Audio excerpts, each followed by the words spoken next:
Assalamualaikum warahmatullahi wabarakatuh.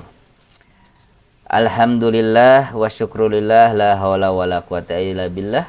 Asyhadu an la ilaha illallah wahdahu la syarikalah wa asyhadu anna Muhammadan abduhu wa rasuluh. Amma ba'du. Pertama-tama mari kita panjatkan puji serta syukur kehadirat Allah Subhanahu wa taala. Tidak lupa salawat serta salam kita panjatkan kepada Nabi kita Nabi Muhammad sallallahu alaihi wasallam, kepada keluarganya, sahabatnya, tabi'in, tabi'ut tabi'in, dan insya Allah kepada kita yang masih istiqomah dalam ajarannya. Amin. Ihwatul iman, saudara-saudaraku, kawan-kawanku dimanapun berada, kembali lagi kita di channel Generasi Hijrah yang membahas untuk pada kali ini untuk kajian tafsir Ibnu Katsir, terjemah bahasa Indonesia. Baik, sebelum kita lanjut ke pembahasan selanjutnya, jangan lupa untuk saudara-saudaraku semuanya, sahabat-sahabatku, ihwatul iman dimanapun berada, mohon untuk bantuannya dukung channel ini dengan subscribe, like, komen, dan ditonton kajian-kajian sebelumnya, dan terus mengikuti kajian-kajian di channel Generasi Hijrah ini. Mudah-mudahan untuk yang mendukung channel ini dimudahkan segala urusannya, mendapatkan rezeki yang berlimpah, mendapatkan rezeki yang berkah, kemudian disehatkan selalu, mendapatkan keturunan yang soleh-solehah, dan mendekatkan jodohnya. Amin amin ya robbal alamin. Berbeda pendapat perihal manakah yang lebih utama, sholat atau tawaf di Baitullah. Imam Malik rahimahu berpendapat bagi penduduk kota-kota lain, tawaf di Baitullah itu lebih utama. Sedangkan jumhurul fuqaha berpendapat secara mutlak bahwa sholat di Baitullah lebih utama. Alasan kedua pendapat ini dimuat dalam kitab Al-Ahkam, hukum-hukum. Maksud dari ayat ini adalah penolakan terhadap orang-orang musyrik yang menyekutukan Allah Azza wa Jalla di Baitullah, yang sengaja dibangun sebagai tempat untuk beribadah kepadanya semata. Selain itu, orang-orang kafir itu menghalangi orang-orang mukmin darinya. Sebagaimana firman Allah Ta'ala, Innal ladzina kafaru yasudduna an sabilillahi wal masjidil haramil ladzi ja'alnahu lin-nasi sawa'al akifu fihi wal badi wa may yurid fihi bi'il hadim bidulmin nudhiqhu min adzabin alim. Artinya, sesungguhnya orang-orang yang kafir dan menghalangi manusia dari jalan Allah dan Masjidil Haram yang telah kami jadikan untuk semua manusia, baik yang bermukim di sana maupun di padang pasir. Dan barang siapa yang bermaksud di dalamnya melakukan kejahatan secara zalim, niscaya akan kami rasakan kepadanya sebagian siksa yang pedih. Quran Surat Al-Hajj ayat 25. Setelah itu disebutkan bahwa Baitullah itu dibangun bagi orang yang beribadah kepada Allah saja dan tidak menyekutukannya, baik dengan cara tawaf maupun sholat. Lalu di dalam surat Al-Hajj disebutkan 3 dari bagiannya, yaitu qiyam, berdiri, ruku, dan sujud. Dalam surat itu Allah Ta'ala tidak menyebutkan akifin, karena dia telah mendahulinya dengan firman-Nya, sawa'ul akifu fihi wal bad, baik yang bermukim di sana maupun di padang pasir. Sedangkan dalam surat Al-Baqarah ini disebutkan at-taifina yang mengerjakan tawaf, kemudian al-akifina yang beritikaf, dan disebutkan pula ruku dan sujud tanpa disebutkan qiyam, berdiri, karena telah diketahui bahwa tidak ada ruku maupun sujud kecuali setelah qiyam ya, berdiri. Nah, kemudian Musa bin Imran alaihissalam dan juga nabi-nabi lainnya pernah menunaikan ibadah haji. Sebagaimana diterangkan Rasulullah Shallallahu Alaihi Wasallam yang mashum, yang tidak pernah berbicara berdasarkan hawa nafsu, in huwa illa wuhyun yuha. Ucapannya itu tiada lain hanyalah wahyu yang diwahyukan kepadanya. Quran Surat An-Najm ayat 4. Penyucian masjid itu didasarkan pada ayat ini Al-Baqarah 125 dan juga pada firman Allah fi buyutin adinallahu an turfa'a wa yudhkaru fiha ismuhu yusabbihu lahu fiha bil ghudwi wal asal. Bertasbih kepada Allah di masjid-masjid yang telah diperintahkan untuk dimuliakan dan disebut namanya di dalamnya pada waktu pagi dan petang hari. Quran Surat An-Nur ayat 36.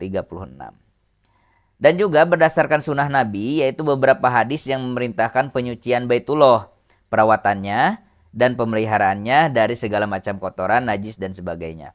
Oleh karena itu Rasulullah Shallallahu Alaihi Wasallam bersabda, Innama buniyatil masjidu lima bunya lahu. Sesungguhnya masjid itu didirikan untuk tujuan pendiriannya. Dan mengenai masalah itu penulis telah menghimpunnya dalam satu buku khusus dan segala puji bagi Allah. Dan firman Allah Azza wa Jalla, Wa idh qala Ibrahimu Rabbij'al hadha balada amina warzuq ahlahu min samarati man amana minhu billahi wal yaumil akhir. Dan ingatlah ketika Ibrahim berdoa, Ya Rabbku, jadikanlah negeri ini negeri yang aman sentosa, dan berikanlah rezeki dari buah-buahan kepada penduduknya yang beriman di antara mereka kepada Allah dari hari akhir. Imam Abu Ja'far bin Jarir meriwayatkan dari Jabir bin Abdullah bahwa Rasulullah Shallallahu Alaihi Wasallam bersabda, Inna Ibrahim harrama baitallahi wa ammanah, wa inni haramtu madinata ma baina la baitaha fala yusaddu isaiduha wala yuqta'u adahuma. Artinya sesungguhnya Ibrahim telah menjadikan Baitullah sebagai tanah haram dan tempat yang aman, dan sesungguhnya aku pun telah menjadikan kota Madinah sebagai tanah haram di antara kedua batasnya, dan tidak boleh diburu binatang buruannya, dan tidak boleh pula dipotong pepohonannya. Hadis riwayat An-Nasa'i dan Muslim. Baik, yang 35 itu mana? 35. Sebelah mana ya? Footnote. Nah, ini ya, sesungguhnya masjid itu didirikan untuk tujuan pendiriannya.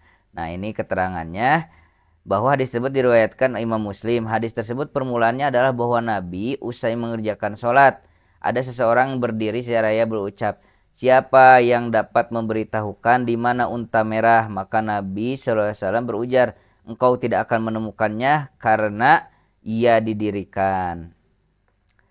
Itu ya, ini asbabul wurudnya. Nah, lanjut. Diriwayatkan dari Abu Hurairah radhiyallahu anhu, katanya, jika para sahabat menyaksikan buah pertama dari sebuah pohon, maka mereka segera membawanya ke hadapan Rasulullah SAW. Dan ketika mengambilnya, beliau berdoa, Allahumma barik lana fi samarina wa barik lana fi madinatina wa barik lana fi so'ina wa barik lana fi muddina. Allahumma inna Ibrahima abduka wa khaliluka wa nabiyuka wa inni abduka wa nabiyuka wa innahu da'aka li Makkah wa inni ad'uka lil madinati bimisli ma da'aka li Makkata wa mislahu ma'ahu.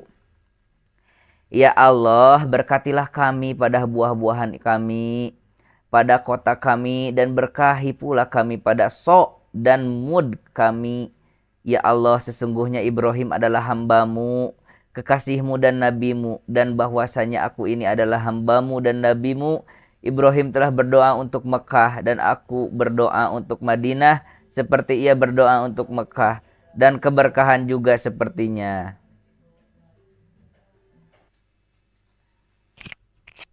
Kemudian beliau memanggil anak kecil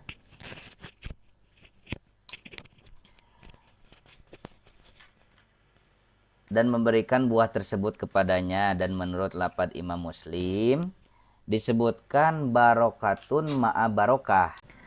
Ya, itu untuk tafsir Ibnu Katsir terjemah bahasa Indonesia untuk sesi kali ini.